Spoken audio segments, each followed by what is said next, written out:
इस ट्यूटोरियल के अंदर बेसिकली मैं आपको इमेज के मेन्यू के बारे में बताऊंगा। इमेज का मेन्यू हमारे लिए एक बहुत ही इंपॉर्टेंट मेन्यू है, बिकॉज कि जब आप कोई भी पेज ओपन करते हैं तो उसमें सबसे पहली चीज़ मोड को आप सेलेक्ट करते हैं।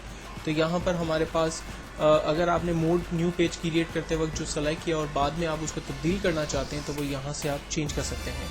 जैसे अगर मेरे पास मुझे जो है वो सिर्फ ग्रे और ब्लैक कलर्स जो है वो रिक्वायर्ड है, वाइट कलर रिक्वायर्ड है, तो मैं ग्रे स्केल के अंदर काम करूँगा। अगर मुझे गोल्डन कलर्स क्रिएट करने हैं तो मैं RGB इन्वायरमेंट में काम करूँगा, और अगर मुझे गोल्डन कलर्स नहीं चाहिए तो मैं सियान में काम करूँगा।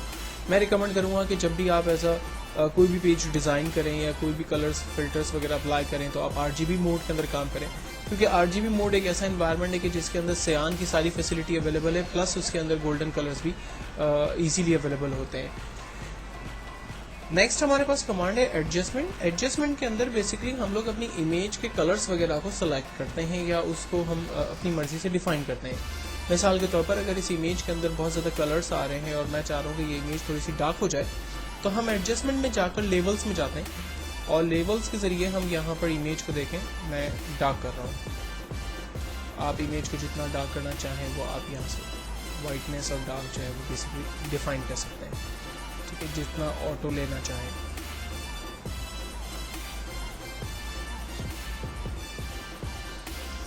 नाउ फाइनली मैं इसको ओके करना हूँ। नेक्स्ट कमांड एडजस्टमेंट के अंदर हमारे पास ऑटो जितने भी ऑप्शन दिए हुए जब आप क्लिक करेंगे तो वो बाय डिफॉल्ट जो ठीक होने वाली चीज़ें वो खुद ब खुद कर देगा, आपको उसमें कुछ पूछेगा नहीं और कुछ बताएगा नहीं। कलर बैलेंस एक ज़बरदस्त कमांड है जिसकी मदद लेते हुए आप अपनी इमेज को नए लुक्स दे सकते हैं, और इसको मैं आगे अपने ट्यूटोरियल के अंदर बहुत डिटेल में डिस्कस करने वाला हूँ। आप कलर की मदद लेते हुए लाइक देखें, मैंने इसको पूरा रेड कर दिया था, अब मैं इसको बिल्कुल पिंक की तरफ ले जा रहा हूँ, तो आप देखें पिक्चर की जो ब्यूटी है वो बिल्कुल चेंज हो गई है। और baby pink colours with light green colour shades के साथ जो है वो बिल्कुल एक उसका अपना ही अट्रैक्शन है, उसका अपना ही जो है वो खूबसूरती उसमें आ रही है। अगर मैं इसको मैजेंटा कलर की तरफ ले जा रहा हूँ तो आप देखें इसके अंदर पिंक शेड जो है वो काफ़ी ज़्यादा ऐड हो गए, जो कि ठीक नहीं लग रहे। और अगर मैं इसको ग्रीन शेड की तरफ ले जाना चाहता हूँ, और अब ज़रूरी नहीं कि आप इसको फुल ग्रीन कर दें, आप इसको अपनी मर्ज़ी से एडजस्ट करें जिस तरह से आप एडजस्ट करना चाहते हैं। मैं इसको ब्लू शेड्स की तरफ अप्लाई कर रहा हूँ, मैं इसको लाइक जो है वो येलो शेड की तरफ ले जाना चाहता हूँ। और आप कलर की मिक्सिंग भी कर सकते हैं। मिसाल के तौर पर मैं येलो के साथ ग्रीन को ऐड करना चाहता हूँ, प्लस रेड जो है वो इसके इंक्रीज़ करना चाह रहा हूँ। तो जितना आप उसमें कलर्स इफेक्ट ऐड करना चाहें वो सारी चीज़ें आप यहाँ पर डिफाइन कर सकते हैं, और इससे आप अपनी इमेज को जो है वो एक नया लुक, एक नई ब्यूटी, नए कलर्स जो है वो इसके अंदर ऐड कर सकते हैं, जो कि आमतौर पे रियल पिक्चर लेते वक्त हमने जो है वो उसमें नहीं दे सकते। देन हमारे पास कमांड है ब्राइटनेस एंड कंट्रास्ट। हम अपनी पिक्चर की ब्राइटनेस जो है वो बढ़ा सकते हैं। लाइक अगर पिक्चर जो है बहुत ज़्यादा डार्क है तो मैं इसको लाइट कर सकता हूँ, और लाइट है तो मैं उसको डार्क कर सकता हूँ।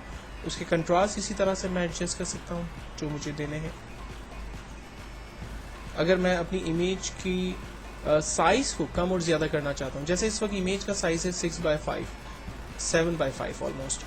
अगर मैं इसको कम करना चाहता हूँ, लाइक विड्थ के अंदर मैं इसको 5 करना चाहता हूँ, तो हाइट उसकी देखें खुद ब खुद चेंज हो जाएगी। ओके करते हैं, ये पिक्चर जो है वो छोटी होगी। अच्छा, अब ये जो पिक्चर है विद कैनवस जो है वो चेंज हुई है, यानी आप जब इसका प्रिंट आउट निकालेंगे तो पहले ये पिक्चर जो है वो 7/5 थी, अब ये पिक्चर तकरीबन 5/3 हो चुकी है।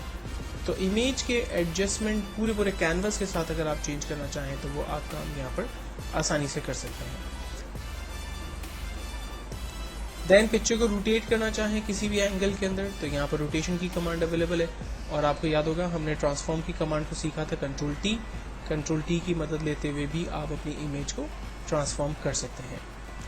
क्रॉप, अगर इसमें से मुझे सिर्फ सेलेक्टिव हिस्सा जो है वो चाहिए, पूरी इमेज नहीं चाहिए, लाइक मुझे सिर्फ इसका फेस चाहिए, तो हम पिक्चर की रेंज बनाकर हम इसको क्रॉपिंग कर लेते हैं, तो एग्जैक्टली उतनी ही पिक्चर हमारे पास बची जितनी की मैंने उसकी रेंज बनाई हुई थी।